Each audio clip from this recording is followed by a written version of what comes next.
data involving independent director, maintenance of database of the director. So the director who is going to be appointed, that is who is the independent director. So for them we want to maintain a data bank. So this is the two things. So how we going to select from a director from a data bank and appoint the independent director, how we going to appoint this. There's two things we going to see. Section says that Section 50 subsection 1 clearly says, subject to the provision containing in subsection 5 of section 149. In the subsection 149, independent auditor, independent director may be selected from the data bank containing name, address and qualification of the person who is eligible for willing to act as an independent director, maintained by any body, institute and or associate as may be notified by the central government. The central government notifies that who can maintain this data bank of independent director. They can be body, institute, association, but they should be notified by the central government.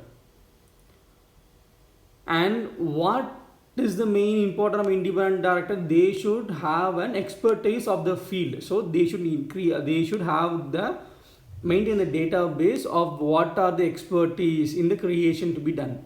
Then and such data can be put in the website by the use of the company make the appointment of the director. So by the way, by selecting the independent auditor name from the database, company can see the expertise and appoint him as an independent director.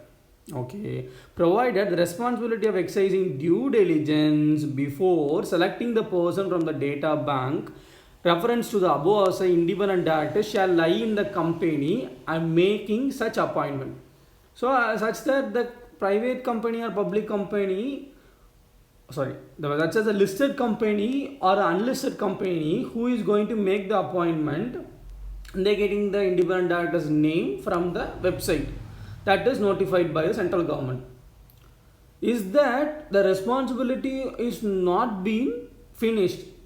Every company need to have their own due diligence stating so this person what he mentioned as qualification is accurate. You should perform your own due diligence. It's very important for appointment. You can't put the blame on the website or any database. Second point, that is subsection 2.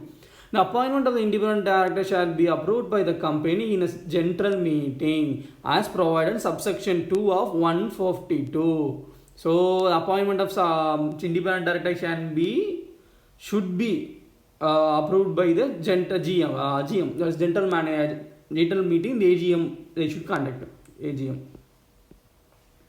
or EGM, whatever may be. They can approve this independent director. And the explanatory statement annexed to the notice of the general meeting called is considered the said the appointment shall indicate the justification for choosing the appointee for the appointment as independent director. We should break it. So in the said justification to be made. What justification? The company, a listed company or unlisted company, the board of directors who is selecting this independent director must give a justification why we are selecting this independent director, what is the qualification, what is the expertise he has for this job. They should explain to the shareholders in the general meeting. Subsection 3. The data bank referred in subsection 1 shall create and maintain data of person willing to act as an independent director in accordance with the rules as may be prescribed. So not many persons may be willing to be appointed as an independent directors. If someone are willing to appoint, but the government has prescribed some rules and regulations, as per that their names and their qualifications can be added to the database and be maintained.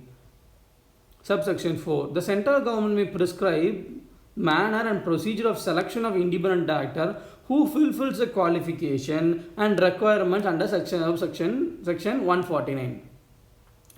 The central government may clearly prescribe that who can be appointed as independent director. As an independent director's provision which I was seen in the previous class, section 149, independent director who shall not be a shareholder or who shall not be an employee, who shall not be a relative, who shall not indebted, who shall not given any guarantee to any indebtedness, who shall not get any loan from the company, holding company, associate company, subsidiary company. All the provisions we section 149, that section 149 disqualification of becoming an independent, all this data who should not be appointed need to be recognized before appointing any person as an independent director. All the provisions of section 149 will apply through the same section for the 150. So doesn't mean that a person that is in the database is not disqualified or not eligible for the appointment. Any person can, with a proper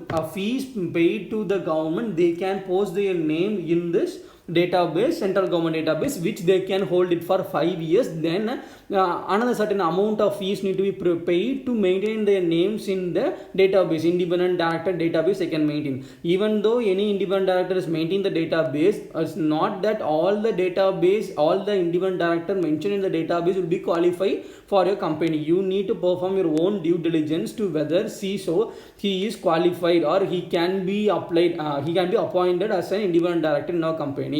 And section 149 disqualification for the independent director will not apply. All the disqualification not apply, and he is free from all the charges, and he can be appointed. This to be taken care by the company. Thank you.